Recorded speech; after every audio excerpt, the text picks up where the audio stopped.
गृहपाठ पक्का होता त्यांचा. म्हणजे विष्णू म्हणजे ते चार हातात सह म्हणजे शंखचक्र गदापद्म चार आयुध असतात म्हणजे हेही माहिती होतं. त्यांना म्हणजे तुमच्या देवाला दोनच हात आहेत पण असं म्हणल्यानंतर ते त्यांच्या लोकांचा शब्द की आईला असं म्हणून ते पुन्हा केले ते टकरावून बघत होते. आणि नंतर आमच्या इथे येऊन म्हणले की कुठून आला नंतर पुण्याला आलो म्हणजे हा बरोबर आम्ही काहीच केलं नाही. म्हणजे तसं नाही, मी लहानपणापासून इथे येतो, हात जोडतो, डोळे मिळून काय मागायचं ते मागतो, काय सांगायचं ते सांगतो, उलटा फिरतो, डोळे उघडतो आणि निघून जातो. आजपर्यंत मी पाहिलंच नाही कसा येतो. तर हे प्रातिनिधिक होतं. असं अनेकांना माहितीच नसतं मुळात काय आहे ते. केलेलं खूप मोठं आहे.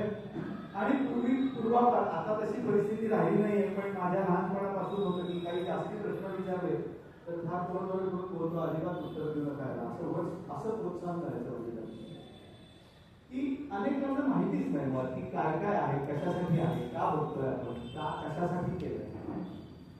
मुळात मंदिरं बांधली देवाचं निवासस्थान म्हणून ते एक निमित्त झालं. ही मोठमोठी मंदिरं ही भारताची मोठी देणगी आहे त्याला दिलेली किंवा आपल्या लोकांना असतो. हा खूप मोठा ठेवा आहे, प्रचंड मोठा वारसा आहे. जगामध्ये अनेक संस्कृती होत गेल्या. काही संस्कृती आपल्या संस्कृतीपेक्षा जुन्या पण होत्या. पण आज जर परिस्थिती बघितली, उदाहरणार्थ इजिप्तमध्ये गेलं तर आज मूळची इजिप्तची संस्कृती राहिली नाही. सुमेरियन संस्कृती, इराणमध्ये पर्शियामध्ये गेलं तर पूर्वीची संस्कृती आज राहिली नाही. त्याच्यानंतर इराक आहे, इराण आहे, हे जे देश आहेत इथे पूर्वीची संस्कृती राहिली नाही. पण भारत हा एकमेव देश असा आहे की पूर्वापार आपली जी संस्कृती चालू होती तीच आजही चालू आहे. आपण तीच संस्कृती पुढे नेतोय आणि त्याचं सगळ्यात मोठं प्रतिनिधित्व करणारी आपल्या मूर्ती आणि आपली मंदिरं हे आज आपल्यासमोर ही सगळ्या संस्कृतीची ओळख आहे. खूप मोठा इतिहास आहे. बराचसा इतिहास आपल्याकडे लिहिला गेलेला नाहीये, पण तो या देवळांच्यामुळे आपल्याला इतिहास आपल्यासमोर येतो. आणि अनेक मोठमोठ्या राजसत्ता भारतामध्ये होऊन गेल्या. त्यांनी आपलं सामर्थ्य दाखवण्यासाठी आपला जो देव आहे ज्याची आपण आराधना करतो, त्या आराध्य देवतेमुळे आपल्याला युद्धांमध्ये विजय मिळतो. त्यामुळे त्याच्याप्रती कृतज्ञता म्हणून त्या राजांनी देवळं बांधली, प्रचंड मोठी देवळं बांधली. म्हणजे आज आपण बघितलं तर आपल्याला आश्चर्य वाटते की हे असं कसं माणसाने केलं असेल, कारण तेव्हाची साधन संपत्ती जी होती ती खूप लिमिटेड होती. अशा याच्यात कसं केलं असेल, पण आज समोर आपल्याला दिसतं की हो हे केलेलं आहे. त्यांनी देवाचं निवासस्थान हे एक निमित्त केलं आणि त्या निमित्ताने अनेक गोष्टी त्यांनी सांगितल्या की त्याच्यावरती शिल्प करून ठेवले. शिल्पकलेबद्दल किंवा मूर्तिकलेबद्दल किंवा मूर्तींबद्दल असं सांगतात की आयकॉन किंवा आयकॉनोग्राफी म्हणजे मूर्तीशास्त्र. It is a non verbal communication. न बोलता केलेला संवाद आहे, शब्देवेळ संवाद आहे. कुठलीही मूर्ती काही सांगत नाही तिथे गेलं की मी असं मला अशी अशी स्थापना झाली वगैरे असं काही नसतं. पण अनेक गोष्टी या मूर्तींमधून आपल्याला दिसतात, त्या समजून घ्याव्या लागतात. त्या समजण्यासाठी अनेक ग्रंथ लिहिले गेले आणि ते अनेक ग्रंथ उपलब्ध आहेत. आता सुदैवाने म्हणायचं का दुर्दैवाने म्हणायचं, पण या सगळ्याचा अभ्यास परकीय लोकांनी आधी केला आणि त्यांनी आपल्याला शिकवलं की अरे बाबा तुमच्याकडे हे एवढं मोठं भांडार आहे. कारण त्यांना हे सगळं अचंबित करणार होतं. 200-250 वर्षापूर्वीची एखादी गोष्ट म्हणजे त्यांच्यासाठी फार मोठं आश्चर्यकारक असं होतं. आणि इथे आपल्याकडे हजार 1,500 वर्षाची मंदिरं उभी आहेत, हे त्यांना म्हणजे त्यांच्या बुद्धीच्या पलीकडेच होतं. पण या लोकांनी सुरुवात केली आणि आज आपल्याकडची पण मंडळी याचा अभ्यास करतात आणि मग एक एक वेगवेगळ्या गोष्टी आपल्या समोर यायला लागतात.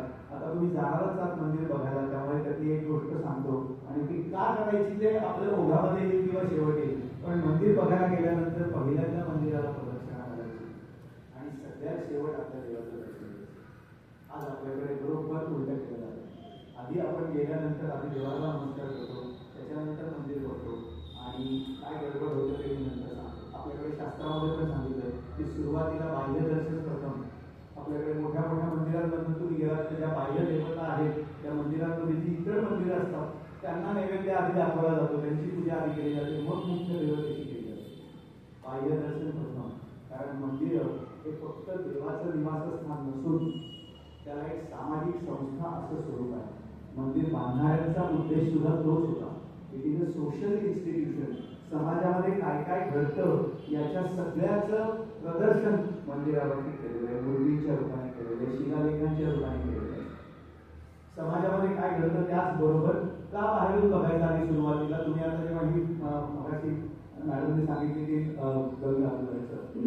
ऐरावतेश्वर म्हणा, चिदंबरम म्हणा किंवा बृहदीश्वर म्हणा, ही जेव्हा मंदिरं बघायला जाणार ती तीनही शिवालय शिवाची मंदिर कुठल्याही देवतेचं असू दे, म्हणजे विष्णूचं असू दे, देवीचं असू दे. शारंग पाणी मंदिर बघायला जाणार ते विष्णूचं मंदिर आहे कुंभकोणमधलं.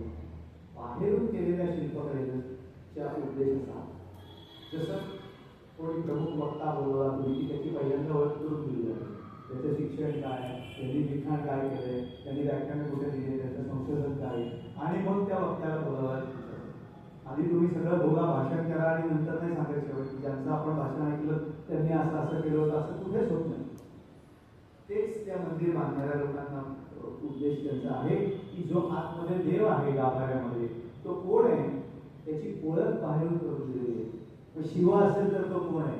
आपण म्हणतो ब्रह्मा विष्णू महेश हे पृथ्वीचे एकाने निर्मिती केली, पालन करताय आणि एक शेवट विलय करणारा देव आहे. पण शैव संप्रदायामध्ये किंवा शैव मंडळींच्या मध्ये या तिन्हीचा कारक शिव एकच आहे. या पृथ्वीची निर्मिती पण त्यानेच केली आहे, त्याचं पालनही तोच करतोय आणि त्याचा विलय सुद्धा तोच करतोय. आणि मग असा जो शिव तुम्ही ज्याला बघायला जाणार गाभाऱ्यामध्ये तो कसा आहे, त्याची मूर्ती बाहेरून कोरलेली असतात. तो कुठल्या कुठल्या राक्षसांचा त्यांनी वध केला, कुठल्या कुठल्या शिष्यांवर त्यांनी अनुग्रह केला, तो कसा वागला, तो कुठल्या लढाईमध्ये होता, त्याचं काय रूप आहे, तो योगी आहे का, का तो तपश्चर्या करणारा आहे का, त्याची व्याख्यान देणारा आहे का, असं सगळ्या मूर्ती या मंदिरावरती कोरून ठेवल्या. त्यांनी त्या शिवाची ओळख करून दिली, त्या देवाची ओळख करून दिली.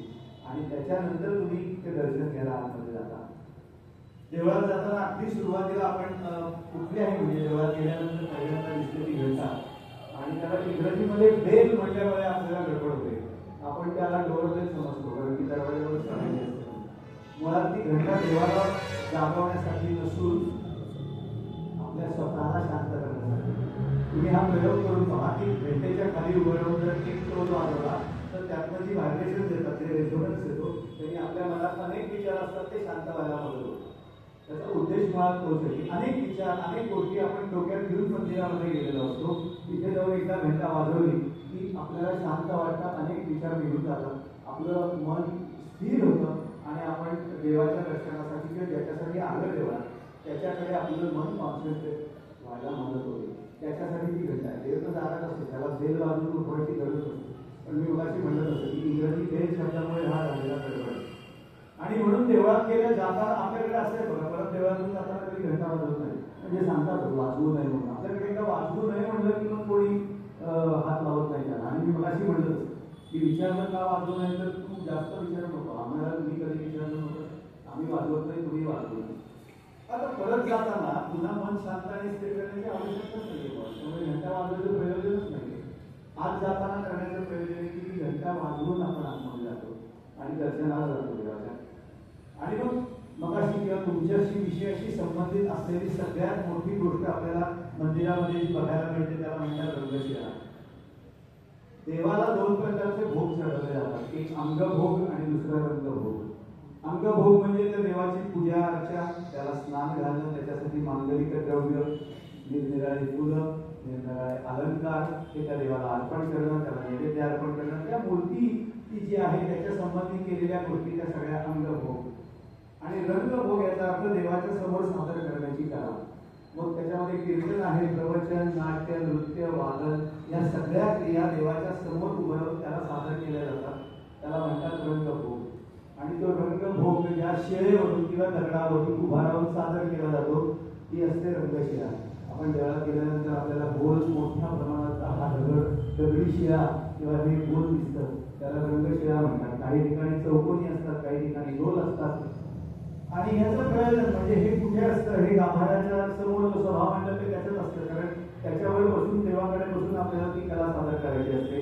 तो नृत्य कला असेल ती त्याच्यावर उभं राहून करायची असते. आता काही देवळांमधनं मुद्दाम ती पुन्हा एकदा पुनरुज्जीवित झाली कला की तिथे उभं राहून कला सादर करायची. अन्यथा देवाच्या बाहेर ते घेऊन केलं जातं कारण येणारी माणसं खूप असतात म्हणून, पण मुळात ती देवाच्या समोर सादर करायची. आणि मग जसं देवाचं स्वरूप मोठं मोठं होत जातं तशी ही रंगशिळा किंवा हा प्रकार सुद्धा खूप मोठा होत जातो. कोणार्कचं सूर्य मंदिर जे आहे की कोणार्क सूर्यमंदिर भव्य आहे. कोणार्क सूर्यमंदिरामध्ये मुळात जो गाभारा आहे तो आता नाही, तो पडलेला आहे. त्याच्यामुळे सभामंडप शिल्लक आहे आणि तो सुद्धा एवढा मोठा आहे की आपल्याला मंदिराचे फोटो वगैरे वाटते की तो गाभारा आहे. तो गाभारा नाही, त्याच्या मागे गाभारा होता. त्याची उंची जवळपास 222-25 फूट एवढी होती, पण तो पूर्ण घासला आहे. हा त्याच्यापुढे असलेला सभामंडप आहे जो आपल्याला दिसतोय तो. आणि या सभामंडपाची लांबी रुंदी जर बघितली तर 100 फूट बाय 100 फूट लांबी रुंदी आहे त्याची आणि त्याची उंची 130 फूट आहे. एवढा प्रचंड सभामंडप आहे. आणि त्या मंदिरामध्ये रंग शिळा नाहीये. त्या मंदिरामध्ये एक वेगळा रंग मंडप उभा केला आहे. अख्खा मंडपच केला, एक दालन केलंय पूर्णपणे की ज्याच्यामध्ये उभं राहून ती कला सादर करायची. शिळा ही खूप लहान पडते त्यांना, तिथे त्यांनी अख्खा मंडप केला. आणि मगाशी मी सांगितलं तुम्हाला की नॉन व्हर्बल कम्युनिकेशन आहे. तो जर मंडप आपण पाहिला हा, कशामधून हा रंग मंडप, ते याच्यावरती जी काही शिल्प आहेत सगळी, ती सगळी नृत्य करणाऱ्या स्त्रियांची आहेत, वादन करणाऱ्या वादकांची आहेत. याच्यावरून आपल्याला समजतं की ही जी वास्तू आहे ती कला सादर करण्यासाठी म्हणून बांधलेली. अनेक गोष्टी अशा मुद्दामून तयार केल्या गेल्या त्या बघण्यासारख्या असतात. इथला रंगमंडपच बघायला आपल्याला अर्धा पाऊण तास वेळ लागतो, कारण तुम्ही बघाल त्याच्यावरती पायऱ्या चढून जायला लागतात. आतमध्ये मोठा मंडप आहे, बाजूनी खांब आहे आणि लोकांनी तिथे बसायचं आहे किंवा लोकांनी बाहेर बसायचे, कारण मुळात ती कला देवाला सादर करायची, लोकांना दाखवण्यासाठी ती कला नाही. आणि मग तुम्ही नृत्यकलेच्या बद्दल बघा तर आपल्याला इतिहासामध्ये अनेक राण्या दिसतात की ज्या नृत्यांगना होत्या. त्यातल्या 2 राण्यांच्या बद्दल बोलता येईल. एक म्हणजे हम्पीला विजयनगर सम्राट जो होता कृष्णदेवराय, त्याची एक राणी जी आहे ती नृत्यांगना होती. आणि विठ्ठल मंदिर जे बांधलेलं आहे हम्पीमधलं, तिथे तिच्यासाठी म्हणून एक मोठा नृत्य मंडप बांधून घेतला की जी आपली कला देवाच्या पुढे सादर करायची. ती फक्त देवाच्याच पुढे सादर, ती राणी आहे म्हणजे ती कोणी नृत्यांगना लोकांनी येऊन बघावं. त्यामुळे तिथे अशीही रचना केलेली आहे की वस्त्र काढून ते पूर्ण बंद करायचा सभामंडप, ती देवापुढे कला सादर करणार. दुसरा उदाहरण आपल्याला कर्नाटकात मिळतं, होयसळ राजवटी आहे की ज्यांनी बेलूर, हळेबीड, सोमनाथपूर इथे जी मंदिरं बांधले. त्या होयसळांची विष्णुवर्धन नावाचा राजा आहे होयसळांचा, आणि त्याची जी शांतलादेवी नावाची राणी आहे, ही राणी उत्तम नृत्यांगना होती. ती कथा पण गमतीशीर आहे, ती अतिशय सौंदर्यवती होती. आणि या विष्णुवर्धनच्या आजीला असं वाटलं की हिचं लग्न राजाशी, आपल्या विष्णुवर्धनची नातवाशी झालं पाहिजे. तर गमत अशी होती की हा विष्णुवर्धन होता वैष्णव आणि ती शांतला ती आहे जी आई. तिने त्या शांतलेचा नृत्याचा कार्यक्रम राजाच्या समोर मुद्दामून ठेवला की त्याला ती आवडावी म्हणून. आणि तसंच झालं की ती कार्यक्रम सादर केल्यानंतर राजाने तिला म्हणजे तो प्रभावित झाला किंवा मोहितच झाला खरं तर, आणि तिला सांगितलं की लग्नाची मागणी तिच्या पुढे ठेवली. ती म्हणली की एकतर तुम्ही वैष्णव आहात, मी जैन आहे. तो म्हणला त्यांनी काही फरक पडत नाही. ती म्हणली की एकटीनेच काही नृत्य सादर केलेलं नाहीये, माझ्याबरोबर माझी एक सखी पण आहे, तिने पण सादर केलं आणि बाकीच्या पण आहेत. तो काळ वेगळा होता म्हणून पुढचा ऐकायला विचित्र वाटेल पण गमतीशीर आहे. तो म्हणला ठीक आहे, मी सगळ्यांची लग्न करतो, पण पट्टराणी फक्त शांतला देवीला त्यांनी केली. आणि खूप एखाद्या सिनेमामध्ये शोभेल अशी ती कथा आहे. त्या शांतला देवीला दुर्दैवाने राजापासून काही पुत्रप्राप्ती होईना म्हणून शांतलेने सांगितलं की ही जी दुसरी आहे सखी माझी, तिला जो मुलगा होईल तो तू राजपुत्र म्हणून त्याला अभिषेक कर, आणि मी पट्टराणी म्हणून बाजूला होते. तर राजाने ते सुद्धा ऐकलं नाही. आणि त्याच्यानंतर त्या शांतला देवीने पुढे काही जण म्हणतात की तिने आत्महत्या केली, काही जण म्हणतात की तिने सल्लेखना म्हणून जे जैनांचं व्रत असतं ते स्वीकारलं आणि त्याग केला.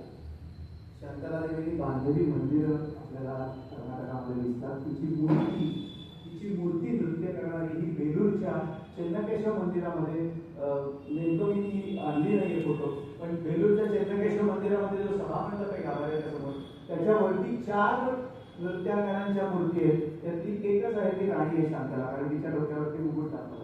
पुन्हा तेच सांगायचं कसं की या 4वीमधली ही राणी आहे, पण तिला ते पॅलेशियल स्टेटस म्हणतात किंवा राजचिन्ह ती दाखवायची. तिच्या हातात चांगले आहेत, तिच्या डोक्यावरती मुकुट दाखवला आहे, तिच्या गळ्यामध्ये वेगवेगळे अलंकार दाखवले, आणि बाकीच्या 3 नृत्यांगना या तिच्या तुलनेमध्ये साध्या दाखवले. तिथे तिची मूर्ती त्या शांतला देवीची तिने बांधलेली मंदिर आहे. वळीगावी नावाचं गाव आहे, तिथे तिचं माहेर होतं, तिथे तिने मंदिर बांधले. काही जैन बसती बांधले. त्या काळामध्ये असं होतं की राणीचं जरी लग्न वैष्णव राजाशी झालं तरी तिने जैन धर्म काही आपला सोडला नव्हता. आणि ती त्या धर्माचं पालन करायचं, ती ते धर्म एकत्र नांदायचं. तर ह्या अशा प्रकारच्या रंगशिळा किंवा कोणाच्या सूर्यमंदिरामध्ये तरी केल्या किंवा आणि मग त्यांनी कसं केलं की एकदा मंदिर बांधायला घेतल्यानंतर जी जी कला म्हणून मला दाखवता येईल. आज कसं असतं की वेगवेगळी टोलेजंगे इमारती बांधणं किंवा मोठे मोठे वाडे किंवा मोठं मोठं घर बांधून आपलं समाजामधलं स्थान कसं आहे ते दाखवणं, हे जसं असतं त्या काळच्या राजांनी तेच केलं. पण त्यांनी मोठे राजवाडे बांधायच्या वेळी मोठी मंदिरं बांधली. कारण राजवाडा बांधून लोक राजवाडा बघायला येत नाही, पण मंदिराची स्थापना केली की गावोगावची लोक तिथे येतात. तिथे लोक यायला लागल्यानंतर व्यापार उद्योग सुरू होतो. ते एक इकॉनॉमिक सेंटर म्हणून होतं. त्यामुळे आजही अभ्यास करताना एखाद्या रिमोट गावामध्ये मोठं मंदिर असतं तेव्हा जाणवतं की आज हा भाग जरी दुर्लक्षित असला तर काही ठिकाणी दुष्काळी असला तरी त्या काळी तिथे त्याआधी इतकं मोठं मंदिर बांधलं, त्याआधी इथे मोठी वस्ती होती. आणि मग आपल्याकडे असलेली कला सादर करायची, लोकांनी येऊन त्याचं कौतुक करावं, बघावं. आणि सुदैवाने आज आपण हे सगळं बघू शकतो की त्यांनी काय केलं. आणि आश्चर्याची एक व्हायला असं होतं की मंदिरांमध्ये केलेले खांब हा एक वेगळा अभ्यासाचा विषय आहे. हे म्हणजे CNC लेथवर केल्यासारखे खांब वाटतात करून, पण त्या काळी अतिशय लिमिटेड हे रिसोर्सेस असताना या लोकांनी दगडामधून हे दगडाचे खांब आहे. त्याचा विशेष करून हा जर बघितला तर याच्यामध्ये तुम्हाला रिफ्लेक्शन दिसेल, इतकं गुळगुळीत पॉलिश केलं. सगळ्याच खांबांना केलेलं आहे पॉलिश ऍक्च्युअली, पण तुम्हाला या ठिकाणी अगदी प्रॉपर दिसेल ते पॉलिश केलेलं असे खांब. आणि त्याच्यामध्ये पुन्हा या मंदिरामध्ये रंगशिळा आहे की चौकोनी आहे की तिथे बसून तुम्ही कला सादर करायची. ही मंदिरं करताना त्यांनी कलाकार सुद्धा एवढे निष्णात होते. वेगवेगळ्या कला ज्या आपल्याकडे आहेत, शिल्पकला आहे, नृत्यकला आहे, चित्रकला आहे. अशी चित्रसूत्र म्हणून उल्लेख आला ते विष्णू धर्मोत्तर पुराणाचं पुराण आहे. विष्णू धर्मोत्तर पुराणामधला एक मोठा चॅप्टर आहे चित्रसूत्र. हा खूपच मोठा आहे. म्हणजे त्याच्यामध्ये चित्रकारांसाठी त्यांनी अनेक गोष्टी सांगितल्या की तुम्हाला भुवया काढायच्या असतील तर कशा काढाव्या, नाक कसं काढावं. आपल्याकडे चाफेकळीसारखं नाक सांगतात, पण ती नंतर आलेली पद्धत आहे. त्यांनी सांगताना चित्रसूत्रामध्ये जर आपण तेलाची धार बुद्धीमधून धरली तर कशी सरळ येईल, असं सरळ नाक असावं. अॅनाटॉमी सांगताना त्यांनी दिले की कसं असावं, शरीराची रचना कशी दाखवावी, कसं दाखवा, हात कसे दाखवावे, पाय कसे दाखवावे, ते प्रपोर्शनेट कसं दाखवावं. मग त्यांना बारीक सारीक अॅनाटॉमी माहिती होती. उदाहरणार्थ आपण जर का आपल्या हाताची इथून लांबी बघितली मनगटापासून ते या इथपर्यंत, तर आपला पायाचा चवडा पूर्ण हा इथे बसतो. तळपाय पूर्ण इथे बसतो. आपल्याला वाटेल की हाताची लांबी मोठी आहे, माझा पाय काय एवढा लांब नाहीये. घरी गेल्यानंतर करून बघा, कारण ते उभारून करतात नाही, बसून करायचं. पण करून बघा, अजून तरी कोणाचं वेगळं निघालं नाही. तर तशी मापा असावी, या इतक्या बारीक सारीक गोष्टी त्यांनी सांगितलेल्या आहेत. देगलूरकर सरांच्या बरोबर फिरताना मी सरांना विचारलं की देवाला विषारा दाखवत नाही कुठल्याच देवाला. तर ब्रह्मदेवाला फक्त आपल्याकडे दाढी आहे, पण बाकी कुठल्याही देवाला विषा दाखवत नाही कधी. त्यामुळे विषा दाखवले की वय कळतं. आणि देव हे वयातीत आहेत, ते कायम चिरतरुण आहेत, ते आनंदी आहेत, त्यामुळे त्यांना विषा दाखवत नाही. त्यांचे खांद्याचं माप आणि कोपराचं माप हे सारखंच असतं. कारण वय वाढायला लागलं की इथून कोपरामधून श्रंक व्हायला लागतं, त्यामुळे ती माप बदलत नाही. आणि म्हणून पण त्या मूर्ती जिवंत दिसतात. बारीक सारीक गोष्टी त्यांनी दिल्या. आपल्याकडे अनेक ग्रंथ आहेत, म्हणजे नुसतं चित्रसूत्रच असं नाही, पण वेगवेगळ्या ग्रंथांमधून बारकावे त्यांनी दिलेले. कामशास्त्र जे यांनी दिलं आपलं वाचयाने, त्याच्यामध्ये आता तो ग्रंथ म्हणल्यानंतर एकदम म्हणजे भुवया हे केलं जातं, पण असं नाही. त्या ग्रंथामध्ये 64 कला दिल्यात आणि त्याचं परफेक्शन कसं हवं, प्रिसिजन कसं हवं ते त्या वाचयाने दिलंय. एक उदाहरण सांगतो त्याच्यामध्ये. कोणी जर चित्रकार असतील मंडळी तर त्यांना ते जास्ती पडेल. त्यांनी सांगितलं सगळ्यात चांगला चित्रकार कोण. तर जेव्हा मी विचारलं मित्रांना आमच्या, तर मग वेगवेगळी मतं होती की जो डोळ्यातून जास्ती जिवंत भाव दाखवतो, जो पाठमोरा असेल तरी सुद्धा त्या माणसाच्या मनात काय चाललं असेल दाखवतो. बरोबर, त्या पद्धतीने बरोबर आहे. पण वाचयान वेगळंच सांगतो. वाचयान असं म्हणतो की जो माणूस म्हणजे जो कलाकार झोपलेला माणूस आणि मेलेला माणूस यातला फरक जो चित्रातून दाखवतो तो खरा चित्रकार. सुप्तमचे चेतना युक्तम, सुप्त आहे म्हणजे झोपलेला दिसते, पण चेतना युक्तम. मृतम चैतन्य वर्जितम, मेला आणि त्याचं चैतन्य गेलं. निर्नम्न विभागांच्या या करोती सचित्र. हा जो फरक आहे तो चित्रातून दाखवेल तो खरा चित्रकार. आता अशी शिकवण मिळाल्यानंतर आणि अशा गोष्टी केल्यानंतर ज्या काही कला सादर केल्या जातात किंवा जे काही सादरीकरण कुठल्याही करायचं होतं ते इतकं जिवंत होतं आणि सुदैवाने आज आपल्याला ते बघायला मिळतं भारतामध्ये. आपण फक्त बाहेर जाऊन ते डोळसपणाने बघितलं पाहिजे एक. आणि दुसरं, आम्हाला जेव्हा आम्ही शिकत होतो तेव्हा देगलूरकर सरांनी एक बेसिक प्रश्न विचारला, म्हणजे बालिशच होता खरं, पण त्यांनी सांगितलं उत्तर द्यायचं. त्यांनी विचारलं की क ची बाराखडी कोणाला येते. तर आता हा हास्यास्पद प्रश्न होता, म्हणजे मास्टर्स करायला आलेल्या लोकांना तुम्ही क ची बाराखडी विचारताय. तर आम्ही कोण काय बोले ना, तर सर म्हणले नाही मला उत्तर पाहिजे. तर मग एक जण म्हणला की सर म्हणजे आम्हाला माहिती आहे पण म्हणजे हा अगदीच, ते म्हणजे नाही जे माहिती आहे ते सांग ना, ती क ची बाराखडी येते का. मग त्यांनी सांगितलं बाकी ते. तर म्हणजे मग हेच सांगायचं मला की कुठलंही देऊळ बघताना किंवा कुठलीही कला शिकताना किंवा काहीही शिकताना का कशासाठी कोणी सांगितलं, कुठे लिहिलंय असं, कोण म्हणतं असं, कशावरून असं असेल, त्याचे पुरावे कुठे मिळतात, त्याचं ओरिजिन काय आहे, हे सगळे तुझे प्रश्न पडायला पाहिजे शिकताना. तर मग आपल्याला आपली उत्सुकता वाढायला लागते आणि मग आपण वेगवेगळ्या गोष्टी त्याच्या बघायला लागतो. त्यामुळे तुम्ही कुठलीही गोष्ट बघताना किती सारी वाटली तरी विचारलं की हे का कशावरून असेल, असंच का दाखवलं असेल, असं का नसेल दाखवलं. काहींची उत्तर आपल्याला मिळत नाही कारण आपल्याला समजत नाही ते, पण निरर्थक कुठली गोष्ट नाही. कारण मंदिरांवरती ज्या काही मूर्ती काम केलेलं आहे ते उगाचच केलेलं नाही. आपण जसं कॅलेंडर रांगण घरात जिथे जागा असेल तिथे लावतो, अशी कुठलीही मंदिरावरती मूर्ती कुठलीही लावलेली नाही. प्रत्येक मूर्ती त्या ठिकाणी असण्याचं प्रयोजन, त्याच्यामागे शास्त्र आहे, त्याच्यामागे काही आधार आहे, त्याच्यामागे काही तर्क आहे. अशा प्रकारे मंदिरांवर केलं जातं. आणि ही जी कलाकुसर करायला लागतात त्याच्यात जेव्हा आपण गाभाऱ्यामध्ये जातो किंवा गाभाऱ्याच्या बाजूचं डेकोरेशन, आपण गणपती आहेत आपल्याकडे, साधं गणपती बसवायचा म्हणलं तरी आपण एक मखर करतो. ते मखर पण नुसतं चौकोनी नसतं, त्याला कधी कधी अशा कमानी वगैरे असतात. असं जे जमेल त्या पद्धतीने आपण त्याचं डेकोरेशन करतो. एवढी मोठी देवता त्या देव मंदिरामध्ये बसवणार होता आपण, आणि एवढा मोठा राजाने सांगितलेलं आहे की ते मंदिर बांधायचं आणि त्याचं डेकोरेशन सुद्धा तितकंच मोठं केलं जातं. दरवाजाचं या डोअर फ्रेम्स आहेत, दरवाजाच्या शाखा आहेत, हा इथे दरवाजा आहे आणि ह्या बाहेर येणाऱ्या शाखा आहेत. आणि एकेका शाखेवर त्यांनी काही ठिकाणी व्याध म्हणजे कॉम्पोजिट ॲनिमल, काही ठिकाणी युगुलं म्हणजे हे काय कपल, काही ठिकाणी प्राणी, काही ठिकाणी लता देवी, अशा ह्यांनी या सगळ्या शाखा सजवल्या पूर्ण अख्ख्या मंदिरावरती. म्हणजे या दरवाजाच्या तिन्ही बाजूनी येतात. इथून जी सुरू होते ती अशी पूर्ण इकडे जाऊन पलीकडच्या बाजूनी खाली येते. हा फक्त एवढाच भाग दाखवला की तो काय असतात शाखा, त्यांना डोअर फ्रेम्स म्हणतात. आणि त्या शक्यतो विषमसंख्येत असतात, म्हणजे समसंख्येत नसतात असं नाही, पण विषमसंख्येमध्ये ते जास्त असतात. आणि त्या 7, 8, 9 अशा शाखा असतील तर ते मंदिर सुद्धा खूप भव्य समजलं जातं.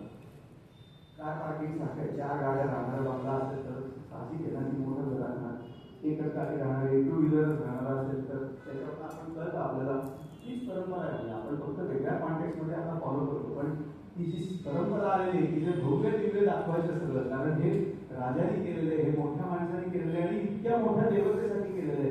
त्यामुळे या डोअर फ्रेम दिसतात, पण नुसत्या डोअर फ्रेम नाही तर त्यांची नावं पण दिलेली. म्हणजे एक जर द्वारशाखा असेल तर तिला काय म्हणायचं, 2 असतील तर तिला काय म्हणायचं, ही नावं दिली. 7 असतील तर हस्तिनी म्हणतात, 9 असेल तर पद्मिनी म्हणतात. 9 मॅक्झिमम 9 दिसतात आणि 9 द्वारशाखा हे फार भव्य दिसतं, प्रचंड मोठं दिसतं. आणि म्हणजे ते कसं मोठं दिसतं तर हे आपण बघू, एक पुढच्या कर्नाटकातच मंदिर आहे लपंडीचं, त्याला या 9 द्वारशाखा आहेत, त्याचं भव्य दिव्य द्वार दिसतं. आणि प्रत्येक शाखेच्या खाली इथे एक मूर्ती असते. शक्यतो इथे गंगा आणि यमुना पहिल्या 2 ठिकाणी दाखवलेल्या असतात. मग त्यांच्या सेविका असतात, द्वारपाल असतात आणि सगळ्यात बाहेरच्या बाजूला कुबेर दाखवलेला असतो. कुबेराचं पोट मोठं असतं, त्याच्यावरून तो कुबेर ओळखता येतो. आणि त्याच्या खांद्यावर एक थैली असते, ती मुंगसाच्या कातड्याची थैली असते. मुंगूस असतं त्याचं कातडं असतं ते, आणि त्याच्यामध्ये कुबेराचं धन असतं सगळं. कारण हे सगळं करायला जो पैसा लागणार आहे तो कुबेराकडनं येतो आणि म्हणून कुबेराची पण आराधना तिथे देवळात केली असते. मुंगूस आपल्याला दर्शन झाल्यानंतर चांगलं वाटतं, कारण कुबेराचं धन त्याच्यामध्ये ठेवलेलं असतं, काळजी घेण्यामध्ये वाटतं. अशा 9 द्वारशाखा आहे. इतकी बारीक सारीक कलानुसार आपल्याकडे केलेली मूर्ती, आणि आज आपण सुदैवाने ती करू शकतो.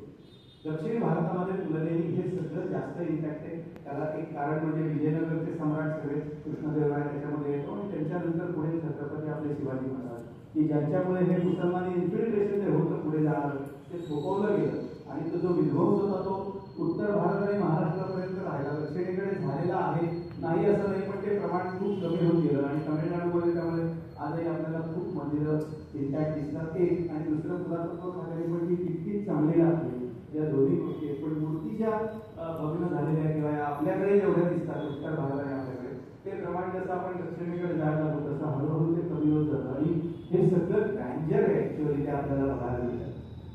आणि मग असे म्हणलं असं की हे सगळ्या सांकेतिक गोष्टी आहेत किंवा ह्या सांगतायत तुम्हाला की देऊळ काय आहे, हे देऊळ कोणाचं आहे, हे कशा संबंधी आहे, आतमध्ये देवता कोण आहे, हे जाईपर्यंत वेगवेगळ्या गोष्टी दाखवत असतात. त्याच्यामधलं एक येतं ते हे ललाट बिंब. ललाट म्हणजे कपाळ, बिंब म्हणजे मूर्ती. कोणाचं कपाळ? तर हा दरवाजा आहे. त्या दरवाजाच्या मस्तकाच्या ठिकाणी कपाळाच्या ठिकाणी हे एक आपल्याला मूर्ती कोरलेली दिसते. ही विष्णूची मूर्ती आहे. डाव्या हातामध्ये चक्र दिसतं, उजव्या हातात गदा आहे आणि हा गरुड आहे, तो गरुडावरती बसला आणि ही दरवाजाच्या वरती लावलेली कोरलेली मूर्ती. त्याच्यावरून समजतं की आतली जी देवता आहे ती विष्णू देवता आहे. शिव असेल तर कधी कधी गजलक्ष्मी येते, कधी कधी स्वतः शिव येतात. देवी असेल तर तिथे मूर्ती देवीची येते आणि साधारणपणे 12व्या शतकानंतर सरसकट तिथे गणपतीची मूर्ती दिसायला लागल्यानंतर पण त्याच्या आधीची जी देवळं आहेत तिथे ज्या संप्रदायाचं ते देऊळ आहे त्या संप्रदायाची मूर्ती त्याच्यावर दिसते. झालं असं मराठवाड्यामध्ये खूप मोठी आक्रमण झाली, देवळं उद्ध्वस्त झाली, काही ठिकाणी तोडफोड झाली, काही ठिकाणी असं झालं की देवळं होती, आक्रमण येणार म्हटल्यानंतर पुजारी लोकांनी किंवा गावातल्या लोकांनी ती आतली मूर्ती उचलली आणि ती दडवून ठेवली. कुठे घराच्या खाली दडवली, कुठे विहिरीत दडवली, जमीन तिथे कधी दडवली. साधारण 100-150 वर्षाचा काळ निघून गेला. त्याच्यानंतर शांतता आल्यानंतर लोकांना कळलं की देऊळ आहे आपल्या इथे पण आतमध्ये मूर्तीच नाहीये कुठली. 100-150 वर्ष होऊन गेले, कोणालाही काही माहीत नाही. मूर्तीशास्त्र हा विषय शिकणं आणि हा भाग पण नंतरचा राहिला, पण मुळात काय गोष्टी आहेत याही लोकांना माहीत नाही. मग कुठली मूर्ती बसवायची तर पटकन देवळामध्ये बसवता येणारी मूर्ती म्हणजे शिवलिंग.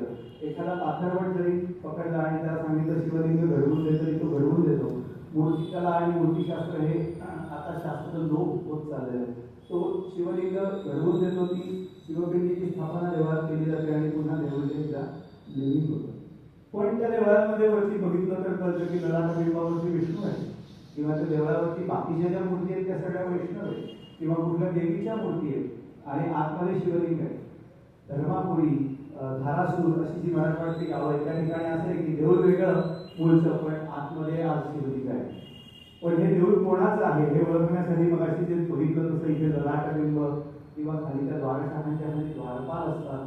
मग ते शैव आहेत का, त्याच्या हातात शिवाचे आयुध आहेत का, म्हणजे त्रिशूळ आहे, भाला आहे, डमरू आहे असं आहे का, शंखचक्र गदा पद्म असं आहे, म्हणजे शैव आहेत का वैष्णव आहे यावरून ते मंदिर कळतं. त्यामुळे मंदिरात जाताना या गोष्टी आवर्जून बघितल्या पाहिजे की वरती काय ललाटावरती आणि खाली काय. तिथे जे द्वारपाल आहेत ते कोण आहेत. आता तमिळनाडूत जा तिथे काही तुम्हाला वेगळं दिसणार नाही, जी मंदिरं आहेत ते, पण ती एक सवय लागली पाहिजे कारण महाराष्ट्रामध्ये अशी आपल्याला वेगवेगळी मंदिरं दिसू शकतात. दुसरं येतं त्याच्यानंतर त्याला म्हणतात तर कीर्तिमुख. ते उंबरठ्यावरती राक्षसाचं तोंड कोरलेलं दिसतं आपल्याला. काही देवळांना इथे एकच कोरलेलं असतं, काही ठिकाणी इथे 2 असतात. खरं तर हा एक डेकोरेटिव्ह मोटिव्ह म्हणून आलेला आहे नंतर, किंवा दृष्ट लागू नये म्हणून जशी बाहुली लावतात असाच आलेला आहे प्रकार. पण आपल्याकडे गंमत अशी आहे की आपल्या संस्कृतीची ओळख आहे की प्रत्येक गोष्टीला काही ना काहीतरी लोककथा, पुराण कथा अशी जोडली गेलेली आणि ती खूपच आकर्षक आहे. आणि त्याला आपण का म्हणून विचारायचं नाही कारण की ऐकून एन्जॉय करायची असते. ती अशी एक जालंधर नावाचा राक्षस होता. तो शंकराचा भक्त होता, पण त्याचा दोष असा होता की त्याला भयंकर भूक लागली, कितीही खाल्लं तरी याला कमी पडायचं. मग तो शंकराकडे जातो, म्हणतो देवा काहीतरी कर बाबा, मला किती खाल्लं तरी पोट भरत नाही. मग शिव त्याला म्हणतात तू स्वतःलाच खायला लाग पायापासून, तू स्वतःला पायापासून खायला लागतो. त्याचं तोंड शिल्लक राहतं तरी म्हणतो भूक काही भागत नाही. मग शंकराने त्याला सांगितलं तू एक काम कर, तू माझ्या देवळाच्या उंबरठ्यावरती येऊन बस. माझे भक्त जेव्हा मला भेटायला येतील दर्शनाला तेव्हा ते तुझ्यावर पाय ठेवून येतील. जेव्हा ते तुझ्यावर पाय ठेवतील तेव्हा तू त्यांची पापं खा, तुला आयुष्यात कधीही कमी पडणार नाही.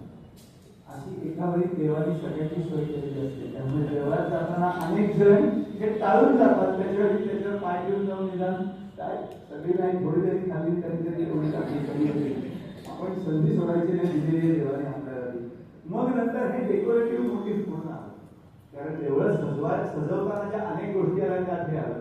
मग या कीर्तिमुखाने त्याची कीर्ती फक्त मुखाद्वारे शिल्लक राहिली म्हणून त्याला कीर्तिमुख असं नाव पडलं.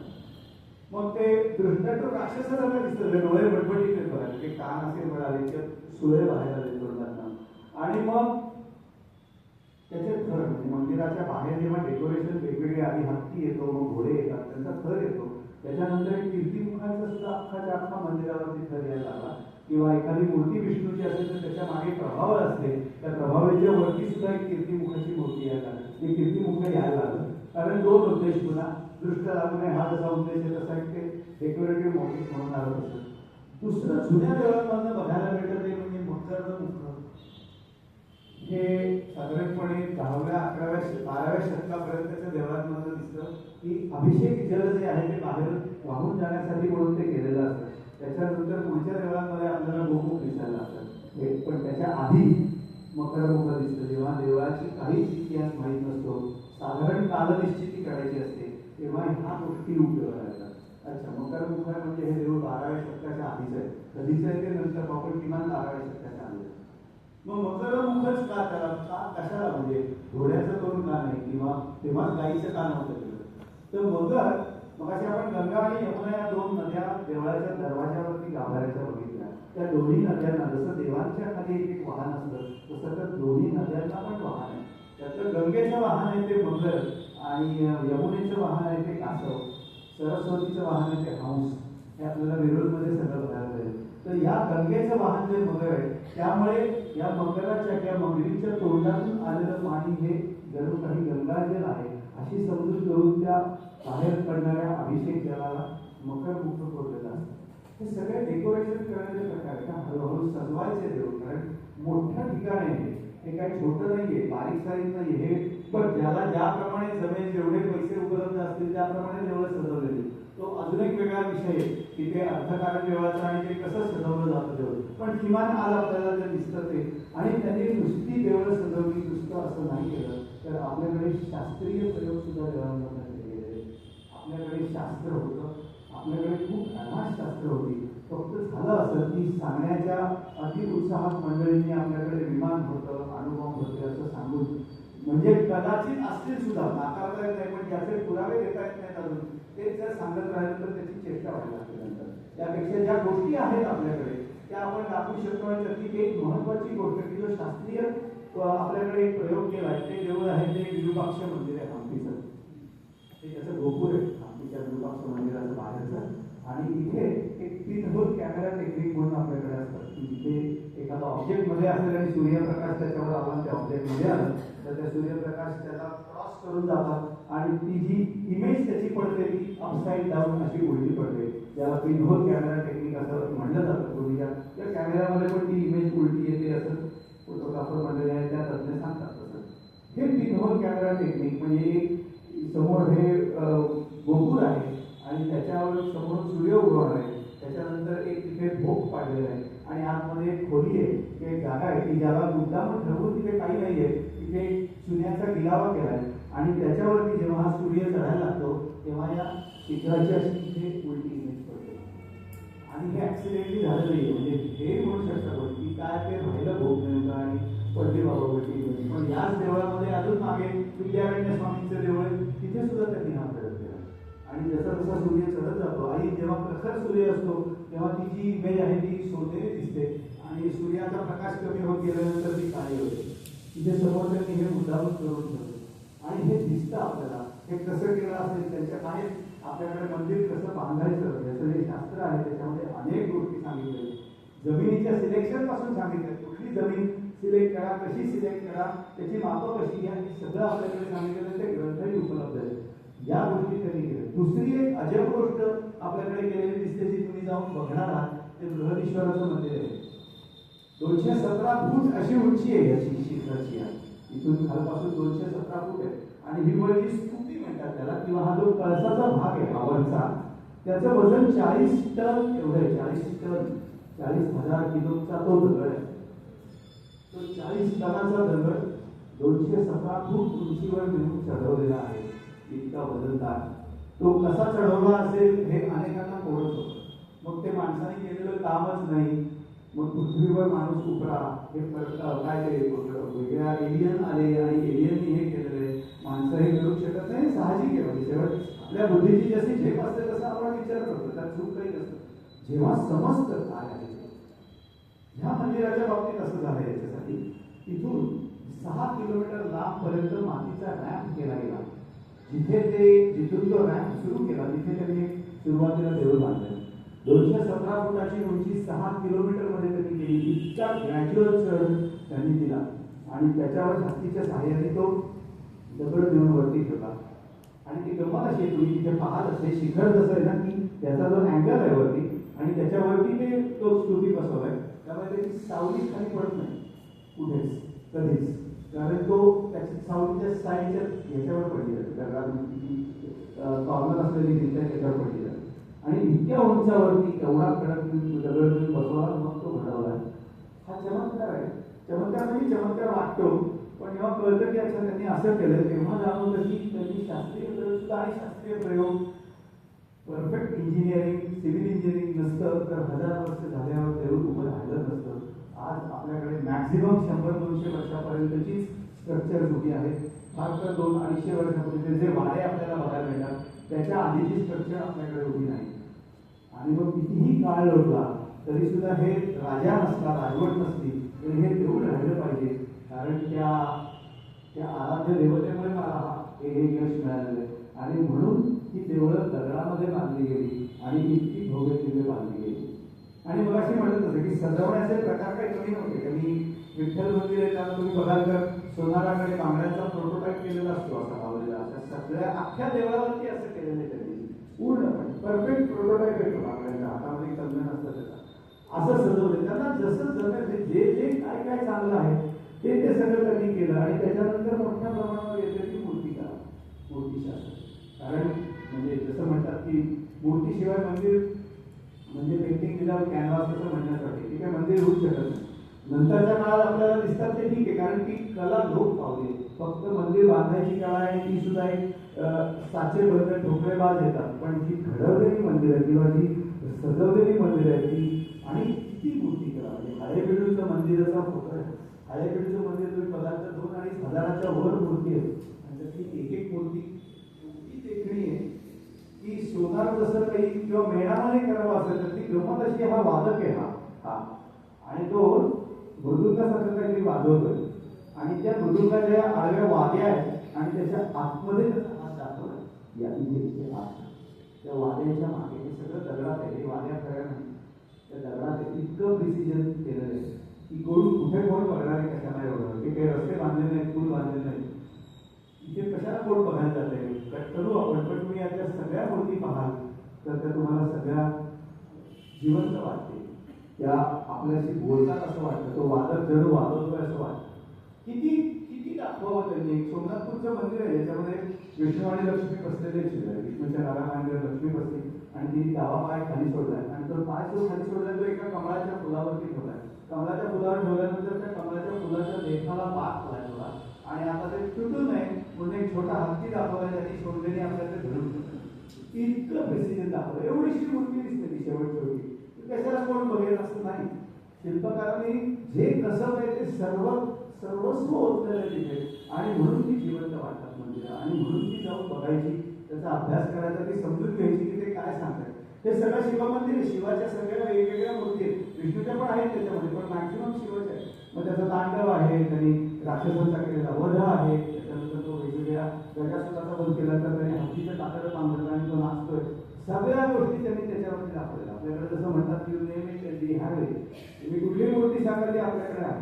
अशी मंदिरं महाराष्ट्रात म्हणजे वेगळी पहिलं असतं. शिवाच्या इतक्या मूर्ती आहेत त्याच्यावरती तुम्ही काहीही म्हणा त्या मूर्ती तिथे दाखवल्या.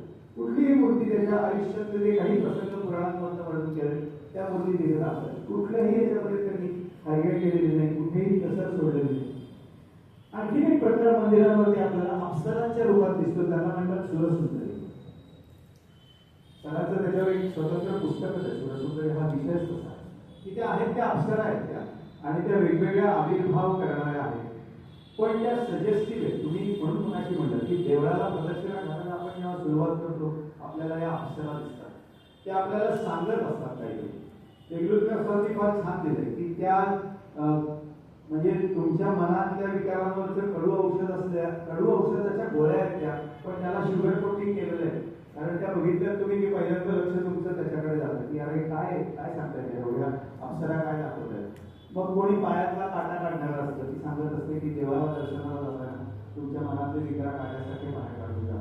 ही दर्पणा म्हणून आहे की जिला ही आरशात बघतीये. लोकांना वाटतं की अरे ही काय म्हणतात त्याला की म्हणजे स्वतःच सगळं आवडून बिरून आरशामध्ये जाऊन बघते की नाही. ती सांगत असते तुम्ही आत्मपरीक्षण करा आणि जा. तुमच्या मनात काही राहिलेलं नाही ना, एकदा बघा आणि तुम्ही आतमध्ये जा. कोणी हातामध्ये एक गडू घेतलेला असतो, तिला जया म्हणतात. प्रत्येकीला नाव आहे. ती जी पायातला काटा काढते तिला शुभकामिनी असं म्हणतात. एक आहे तिच्या पायावरती माकड चढलेलं असतं, ते वस्त्र खेचतंय तिचं. ते तर समजतं की हे विकार जे आहेत ते ठेवून तुम्ही काय देवाच्या दर्शनाला जाता. ते तुमच्या मनात विकार आहेत ते कुठेही नाकारलेले नाही, ते आहेत ते बाहेर ठेवा आणि आतमध्ये जा. पायावर विंचू चढलेला दाखवलेला असतो तिच्या एकीच्या, की पुन्हा ते एकनाथान दिले भारुडामध्ये दिले की मदनाचा विंचू किंवा इंग्लिश असती. हे जे विकार आहेत हे आहेत पण ते बाहेर ठेवायचे. तुम्हाला आठवण करून दिली की हे आहेत ना, बघा आणि हे बाहेर ठेवतात. एक जया म्हणून आहे की हातामध्ये गडू आहे तिच्या, त्याच्यामध्ये पाणी असतं. ती तुम्हाला ते सजेस्ट करत असते. भगवंतांनी गीतेमध्ये सांगितलं तत्र पुष्पम फलम तोयम. हे काही आपल्याकडे असं सांगितलं की राजा, देव आणि गुरु या तिघांना भेटायला जाताना कधी ठिकाणी हाताने जाऊ नये. काहीतरी घेऊन जावं, काहीतरी मध्ये पत्र पुष्प पाणी घेऊन जा नुसतं. ती आठवण करते तुम्ही देवाला जाता भेटायला काहीतरी घेतलंय ना, म्हणजे चेकलिस्ट आहे थोडक्यात जातानाची ती त्यांनी दिली आहे. हे सगळं आहे ना, या सगळ्या गोष्टींचा तुम्ही विचार करा. आणि शिवाय कलाकार आहे की आपल्या पायामध्ये नुपुर पालिका म्हणलं तिला, ती पायामधलं तिच्या हे आहे की घुंगराची ती बांधती आहे किंवा सोडती आहे. हत्ती आणि मुंगूस आणि सापाची दोन एकीच्या हातात घेतलेल्या असं लागलं. या सुरसुंदरी महाराष्ट्रामध्ये खूप दिसतात. त्यात सुद्धा मराठवाड्यामधल्या मंदिरांमध्ये जास्त दिसतात. या सगळ्या मराठवाड्यातल्या मंदिरांमध्ये तुलनेने दक्षिणेच्या मंदिरात कम्पॅरेटिव्हली कमी दिसतात. पण उत्तर भारत आणि महाराष्ट्र इथे या सुरसुंदरीचं प्रमाण खूप आपल्याला दिसतं. त्यांनी ते मंदिर दाखवले. आपण बाहेरून जेव्हा पहिल्यांदा प्रदक्षिणा घालायला लागतो तेव्हा आपल्याला पहिल्यांदा काही युद्धाचे प्रसंग दिसतात. ते कधी राजाचे असतात, त्याच्यानंतर देवाच्या वेगवेगळी रूपं दिसतात. कधी कधी देवाच्या पायाशी राजा बसलेला असतो. ते बघत बघत आपण पहिल्यांदा बाहेर न फिरतो, आपण अजून आत गेलो नाहीये तेव्हा ही दिसतात, या अक्षरा दिसतात. ते आपल्याला सांगतात की तुम्ही या गोष्टी घेऊन चालत ना. त्याच्यानंतर एक दिसणारा विषय आहे जो सगळ्यांना वाटणारा म्हणजे ही कामशिल्प, की ज्या गोष्टी आपण खासगीमध्ये पण बोलत नाही त्याचं इतकं सार्वत्रिक प्रदर्शन केलेलं असतं, ते सुद्धा देवळावर. हा अनेक अभ्यासकांना सुद्धा पडलेला प्रश्न आणि त्याचं ठोस उत्तर अजून मिळालं नाही. पण त्याची अनेक व्हर्जन झालेली आहेत. अगदी सामान्य माणसाचं व्हर्जन, ज्याला काही कळत नाही तो म्हणतो की अशी चित्र देवावर असते ना की देवाला दृष्ट लागत नाही, देवाला दृष्ट पडत नाही आणि म्हणून तेवढंच सुरक्षित राहतं. सामान्य माणसाचं म्हणणं, त्याला काय फार शिकला नाही बोलत. काही जणांचं म्हणणं आहे की हे सोशल इन्स्टिट्यूशन आहे ना, मंदिर समाजामध्ये घडणाऱ्या सगळ्या गोष्टींचं त्याच्यावरती डेपिक्शन केलेलं आहे. तर अर्थ मोक्ष काम यातला जो काम आहे एक मोठा पुरुषार्थ आहे, त्याचं सुद्धा तुम्हाला तिथे डेपिक्शन केलंय. तर समाजही तेवढा प्रगल्भ होता की जो सरळ बघू शकत होता यांचं केलेलं. दुसरा एक प्रवाह अर्थ असा आहे की काही शैव संप्रदायामधल्या काही उपासना पद्धती आहेत ज्याच्यामध्ये मिथुन आणि काम हा प्रॉमिनंट भाग आहे. त्यांच्या संप्रदायाची निवड म्हणून त्यांनी केलेली. अशा अनेक गोष्टी आहेत की ज्या दाखवणं तेव्हाच्या तत्कालीन स्थपतींना आणि राजांना गरजेचं वाटलं आणि त्यांनी ह्या आपल्याला त्या ठिकाणी दाखवल्या. आणि त्याच्याबरोबर एक गमतीशीर गोष्ट याच्याच अनुषंगाने अनेक गोष्टींची येते की जी बारीक सारीक जी बारकाळ म्हणलं ती बघायला पाहिजे. ती म्हणजे विशेष करून उत्तर भारतात दिसणाऱ्या त्या सूर्यमूर्ती. ती जी सूर्यमूर्ती आहे कोणाची, त्या मूर्तीच्या पायामध्ये बूट घातलेले. आपण आपल्या चपलामध्ये देवाला जातो आणि इथे देवाने त्याच्या पायात बूट घातलेले. हीच मूर्ती आहे. हे गंबूट घालायचं ना पूर्वी रस्त्यावर काम करणाऱ्या पावसाळ्यात असे गंबूट घातलेली सूर्याची मूर्ती ही उत्तर भारतामध्ये सर्वत्र दिसते.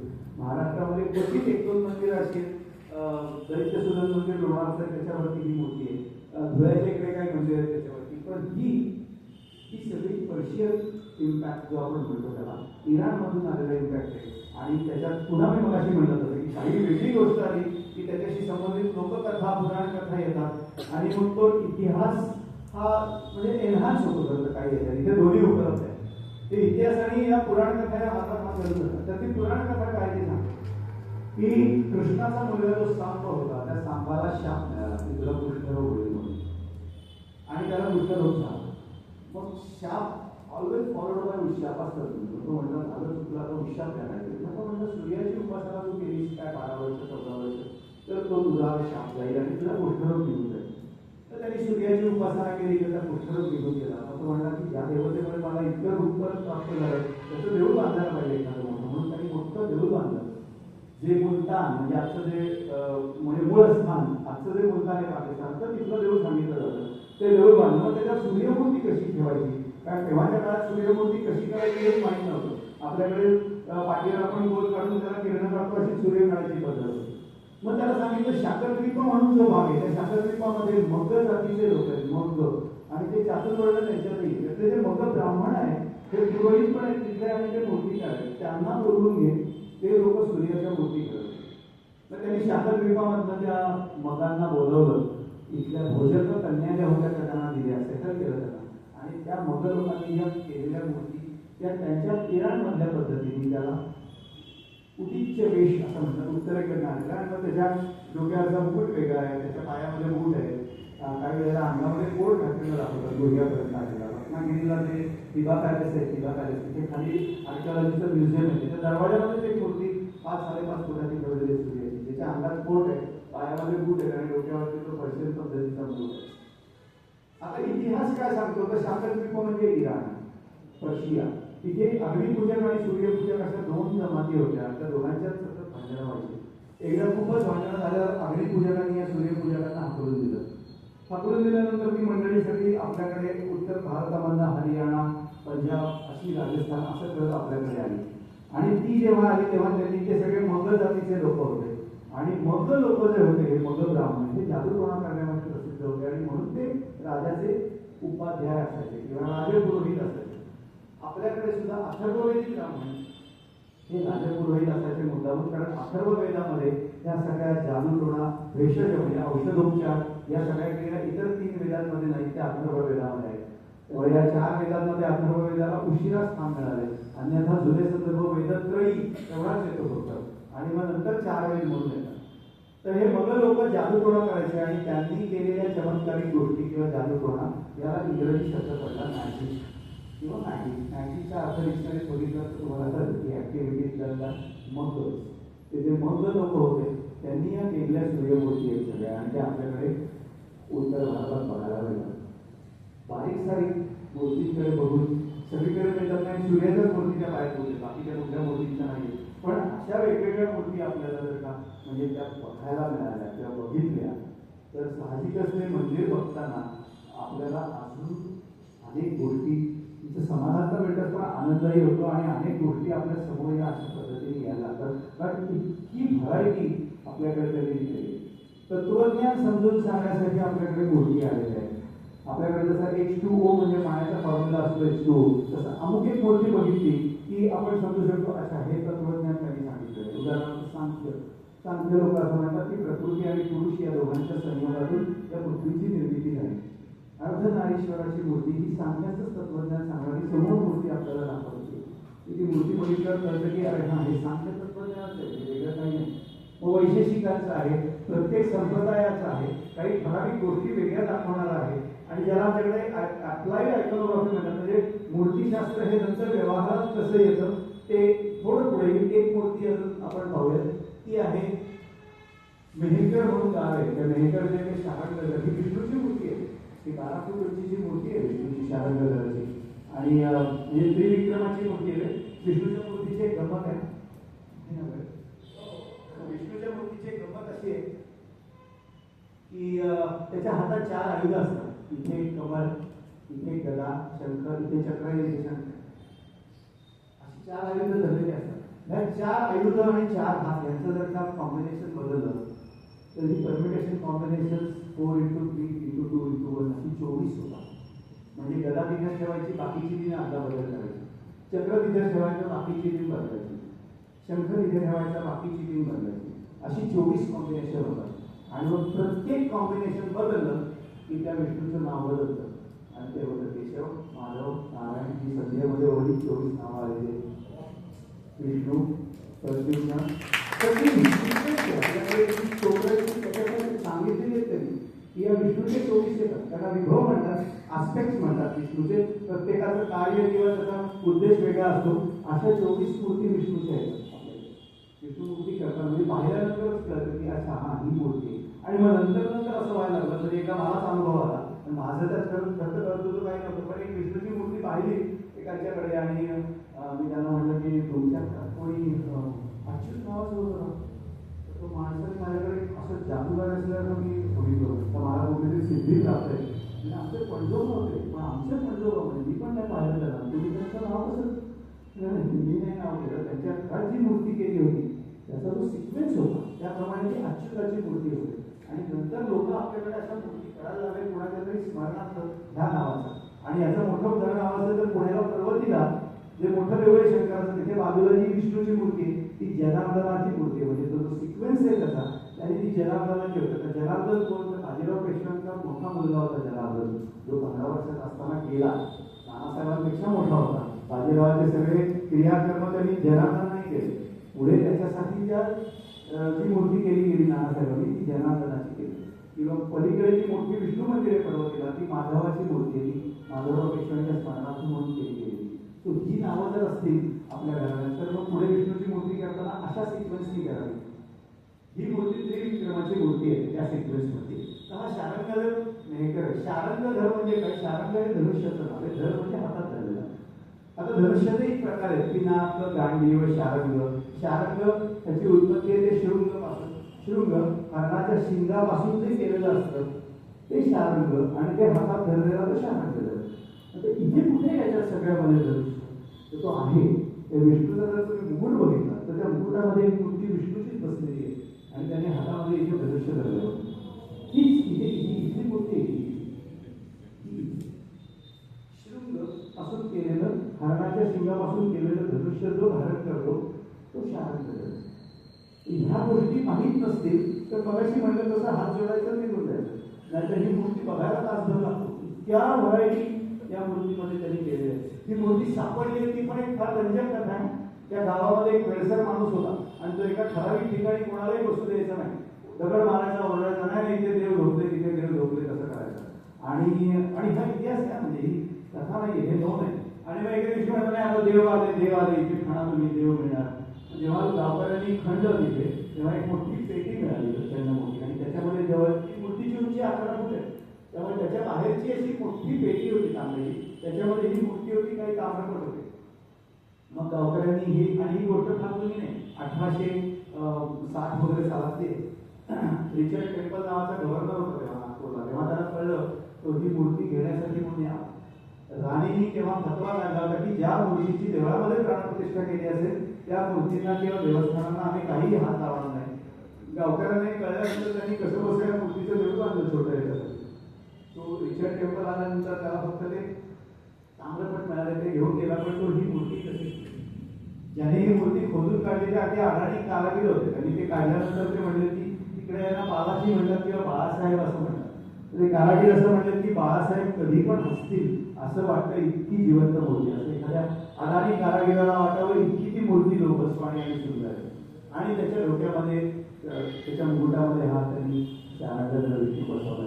अशा बारीक सारीक गोष्टी त्यांनी सांगितल्या. दुसरी एक अतिशय छान दिसणारी मूर्ती आहे, ती पण नागपूरच्या जवळ निलंगा म्हणून गाव आहे, तिथली हरगौरीची आहे. शिवपार्वती त्याच्या हातामध्ये तुम्हाला त्रिशूळ दिसेल बघा, इथे अक्षमाला आहे, साप आहे, नाग आहे हातात आणि ही पार्वती बसलेली आहे, तिच्या हातामध्ये एक कमळ आहे. मग शिवपार्वती म्हणायचे ही हरगौरी कुठलं नाव आणलं तर आपल्याकडे धर्मग्रंथांमधून असं सांगितलं आहे की गोधासना भवेश गौरी. गोधा म्हणजे घोरपड.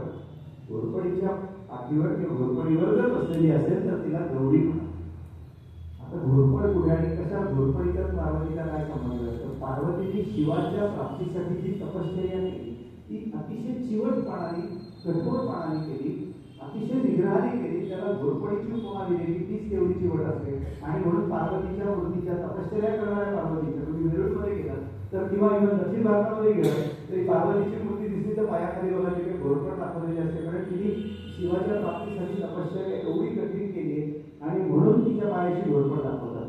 पुन्हा तेच इथे कुठे येते त्या पार्वतीच्या पायाशी तुम्ही बघा तिथे घोरपड दाखवली.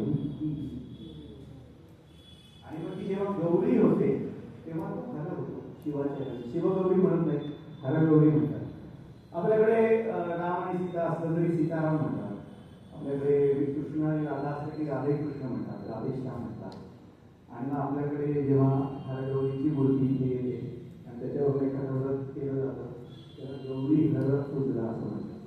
जो लग्नाच्या आदल्या दिवशी पूजला जातो त्याला गौरी हार असं आपल्याकडे चुकून म्हटलं जातं. तो हार नाही, तो गौरी हर आहे.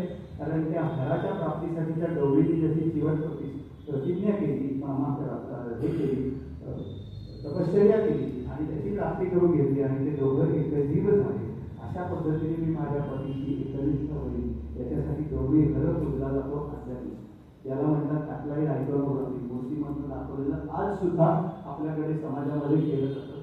कुठल्याही लग्नाला गौरी हर पूजा केला तर त्या लोकांना सांगा किंवा त्या मुलीला सांगा की हे जे चाललंय ना ही अशी अशी तपश्चर्या करून ही आपण प्रतिज्ञा घेतोय की असं असं राहील आणि ते करते. ते कळलं की अजून जास्ती छान वाटतं. अशीच मूर्ती सीतेची आपल्याकडे भुवनेश्वर म्हणून पुण्याच्या जवळच्या देवळीच्या देवळावरती गौरी हाराचा अख्खा सीन कोरलेला आहे की ती सीता दाखवली तिच्या सगळ्या दाखवलेल्या म्हणजे बाकीच्या मागे बसलेल्या आणि तिथे गौरी हर पूजते. आता ती सीताच कशावरून आणि ते हे कशावरून कारण कुठे दिलेलं नाही, पण तो गौरी हाराचा जो मंडप दाखवलाय त्याच्यावरती धनुष्य दाखवलंय. याशिवाय धनुष्यापायी हे सगळं पुढे झालेलं आहे. इतके बारकावे मूर्तींमधून दाखवलेले असतात. मूर्ती बघताना म्हणून वेळ काढून जाऊन इतके बारकावे बघण्याचे असतात. आणि मगाशी मी सांगितलं की संप्रदाय आपण चार पायाची माणसं, चार पायाचे म्हणजे प्राणी बघतो चार पाय म्हणल्यानंतर, पण शंकराला चार पाय दाखवलेले असतील तर शंकराला चार पाय दाखवलेले आहेत आपल्याकडे, ज्याला चतुष्पाद सदाशिव असं म्हणतात. दोन ठिकाणी आपल्याकडे मोठ्या प्रमाणात बघायला मिळतात. एक खजुराहोला आहे, हा चतुष्पाद, हे दोन पायाचं पद्मासन आहे, खाली दोन पाय सोडलेले.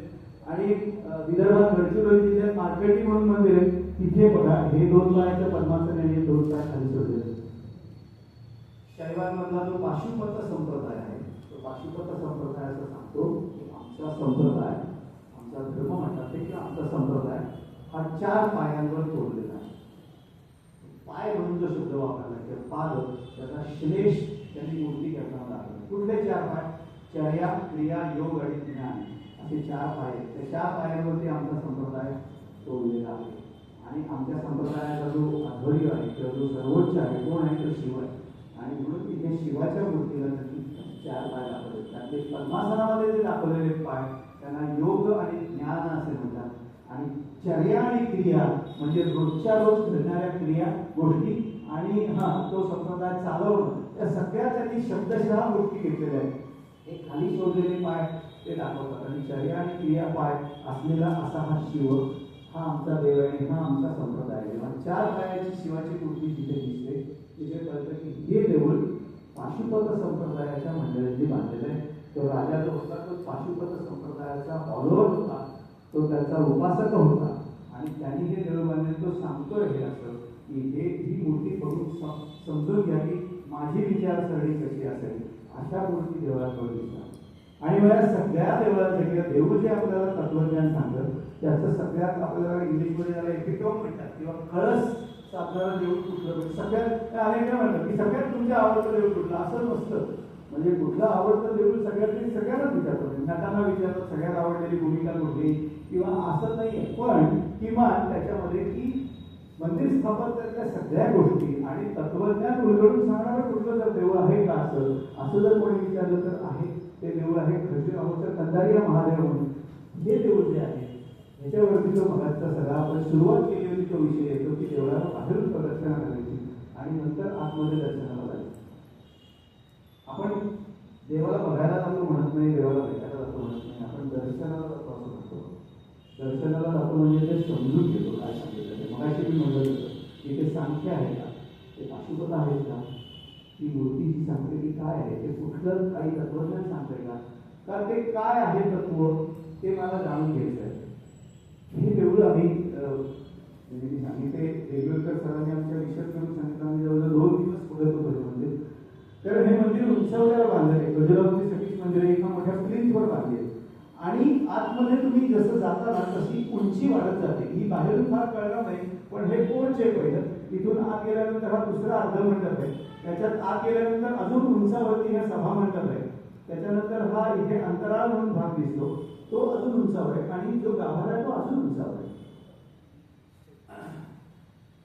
कंदार म्हणजे गुहा आणि कंदारिया महादेव म्हणजे त्या गुहेत बसलेला महादेव. आपल्याकडे देवाची एक वारी उभा क्षण भरी त्याने मुक्तीची आई सांगितली साधी येणार कुठल्या 4 मुक्ती सांगितलेल्या तर ते तत्वज्ञान सगळं करतात पण ते देवळात खूप सोपं केलं आहे. सायुज्यता, समीपता, सलोकता या सगळ्या ज्या मूर्ती आहेत आणि सरूपता अशा 4 मुक्ती आहेत. सलोकता जेव्हा आपण या देवळात पहिल्यांदा जातो तेव्हा बाहेरून दर्शन घेतो आपल्याला युद्धाचे प्रसंग आहेत. इथे कामशिल्प कोरलेली आहे तिथेच आहेत फक्त खजुराहोला बाकी कुठेही नाही आहे. त्याच्यानंतर लढाया आहेत देवाच्या विविध मूर्ती आहेत. आपण त्या लोकात जातो सुरसुंदरी आहे तर तुम्हाला सांगतात काय काय त्या तिथून आपण म्हणलं आणि हे देऊळ म्हणजे असं सांगतात की कुठल्याही ब्रह्मतत्वाची जर जाणीव करून घ्यायची असेल किंवा ते शिकायचं असेल तर तुम्हाला ज्ञानाची खोली पाहिजे आणि उंची प्राप्त करायला पाहिजे. साधन या दोन्ही शब्दांचं शब्दशः अंकन या देवामध्ये केलेलं आहे. ती खोली पण आहे आणि उंची पण आहे. जसं तुम्ही एक एक टप्पा आत जाता तसं तुम्ही आत पण जाता आणि एक एक पायरी चढत वरती पण जाता.